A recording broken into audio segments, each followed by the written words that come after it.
नमस्कार दोस्तों, आपकी स्वागत है मेरी यूट्यूब चैनल पर। आज की कहानी है, जब एक बेटे ने अपनी माँ को पैसे देने से किया मना, तब एक तब पिता ने क्या किया कि बेटे की अकल ठिकाने आ गई। सतानंद ने जब अपनी वसीयत अपने अफसर बेटे देवेंद्र को दिखाई तो वसीयत पढ़कर देवेंद्र अपने पापा से बोला, पापा अपने सारी वसीयत 2 हिस्से में आधी आधी बांट दी। अब आप दोनों मेरे पास रहते हैं, तब मम्मी को बराबर का हिस्सा देने की क्या जरूरत? आपको मुझ पर विश्वास नहीं है क्या?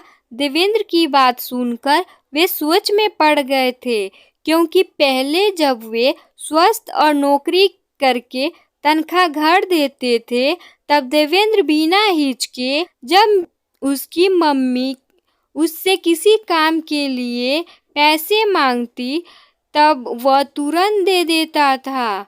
इसके कारण वह देवेंद्र पर बहुत विश्वास करते थे। नौकरी से रिटायर होने के बाद अपने रिटायरमेंट का सारा पैसा उसी के नाम करके बारे में सोच रहे थे, परंतु कुछ दिन पहले अचानक उनको दिल का दौरा पड़ा। तब अस्पताल में इलाज करवाने के बाद वह घर पर रहकर आराम कर रहे थे। तब दिन जब वो आँख बंद कर लेटे हुए थे, तब उन्होंने सुना उनकी पत्नी शताक्षी, जो ब्लड प्रेशर और शुगर की मरीज थी, रोजाना ब्लड प्रेशर और शुगर को नियंत्रित करने की दवाइयाँ खाती थी। दवाइयाँ खत्म होने पर जब उसने देवेंद्र से दवाइयों के लिए पैसे मांगे, तब देवेंद्र बोला, मेरे पास दवाई के पैसे नहीं हैं।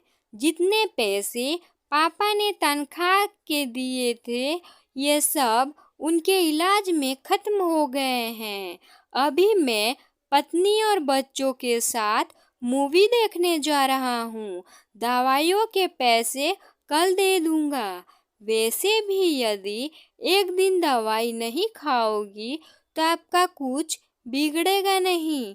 बेटे की बातें सुनकर शताक्षी दुखी हो गई थी और बेटा पत्नी और बच्चे को लेकर शान से गाड़ी में बैठकर मूवी देखने चला गया था। बेटे, बहू और बच्चों के जाने के बाद जब शताक्षी पति के लिए खाना लेकर आई, तब वो जबरदस्ती मुस्कुराते हुए उनकी प्लेट में खाना लगा रही थी।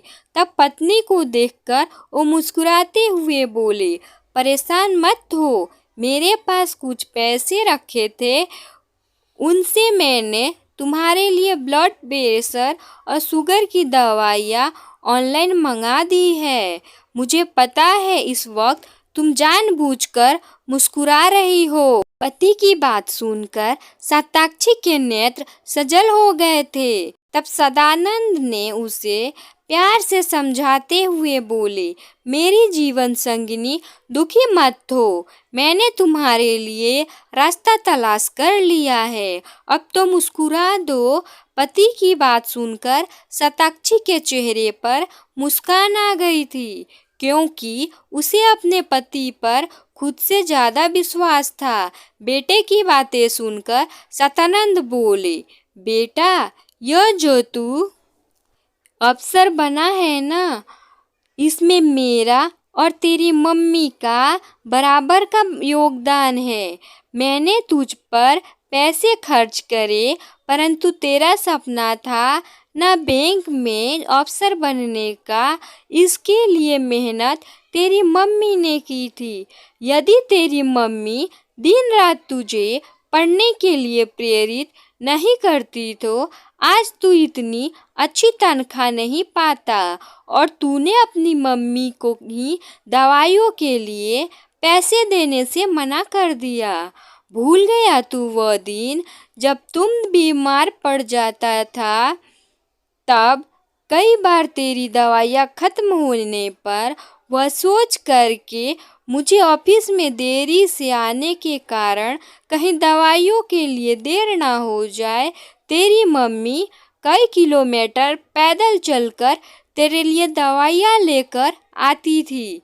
समय का कुछ भरोसा नहीं, क्या पता कल मैं रहूं या ना रहूं।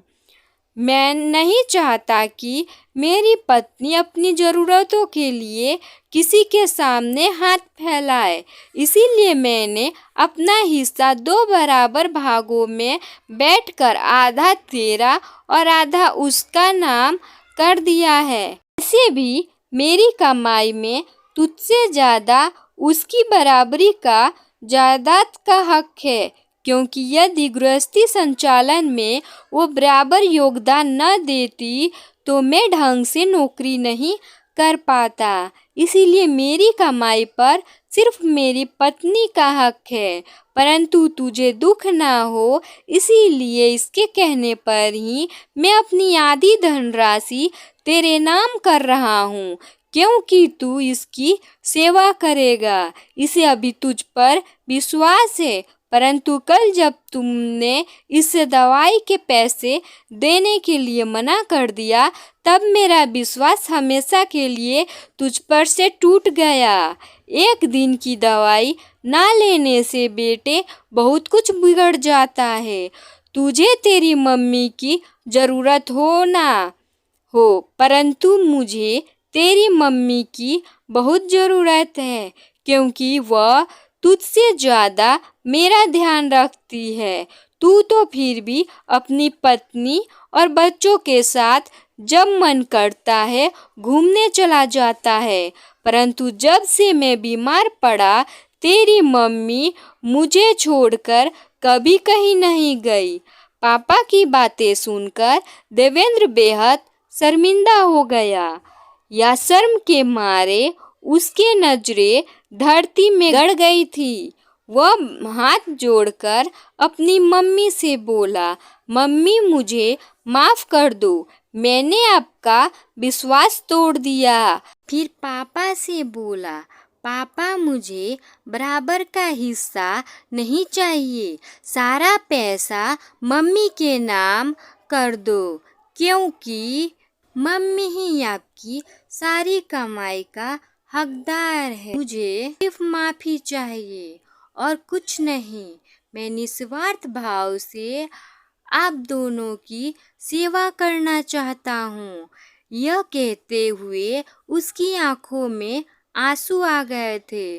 तब शताक्षी मुस्कुराते हुए बोली, बेटा माफ़ करने वाले का दिल बहुत बड़ा होता है, इसलिए मैंने तुझे माफ़ कर दिया।